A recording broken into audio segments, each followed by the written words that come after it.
Hey guys, good morning. Let's talk about Psalm 78. Believe it or not, this is the second longest psalm in the Bible. Out of 150, the only one longer is Psalm 119, which is way longer, but still, second longest psalm. Tim Keller's book here on the Psalms, which I've been using as a resource, breaks this psalm up into 10 separate devotions. So, needless to say, there's a ton to be learned from this psalm, but it's long for a reason. And I want to challenge you. Don't be frightened by that. Would you spend the time today to read it? And what we're going to do is we're going to read the first 8 verses and then talk about it. Let's do that now. Give ear, O my people, to my teaching. Incline your ears to the words of my mouth. I will open my mouth in a parable. I will utter dark sayings from of old, things that we have heard and known that our fathers have told us. We will not hide them from their children, but tell to the coming generation the glorious deeds of the Lord and his might and the wonders that he has done. He established a testimony in Jacob and appointed a law in Israel, which he commanded our fathers to teach to their children, that the next generation might know them, the children yet unborn, and arise and tell them to their children, so that they should set their hope, this is key, verse 7, so that they should set their hope in God and not forget the works of God, but keep his commandments.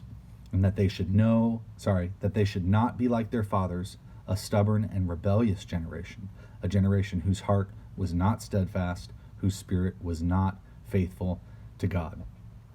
So verse 7 really summarizes it well. The purpose of this psalm is so that the hearers would set their hope in God, not forget his faithfulness, and not be like these people in the early nation of Israel during the Exodus and the books after that. That consistently fail to believe in God's goodness and uphold the covenant.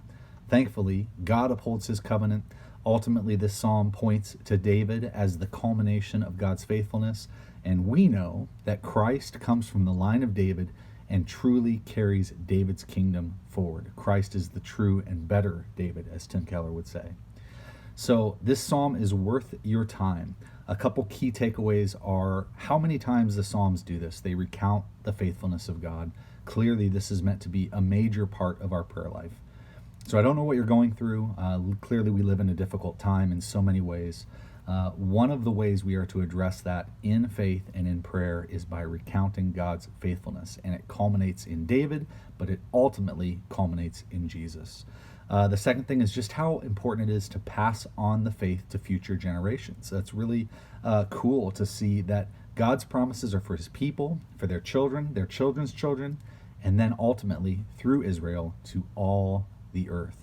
And so witness and testimony and raising our kids in the way of the Lord is so key. So take the time to read this psalm today. Understand that we are to set our hope in God and to not be like these people in the Bible who fail to believe. We are to be his covenant people, to believe in him and to take that up with joy. Hope that encourages you guys. See you next time.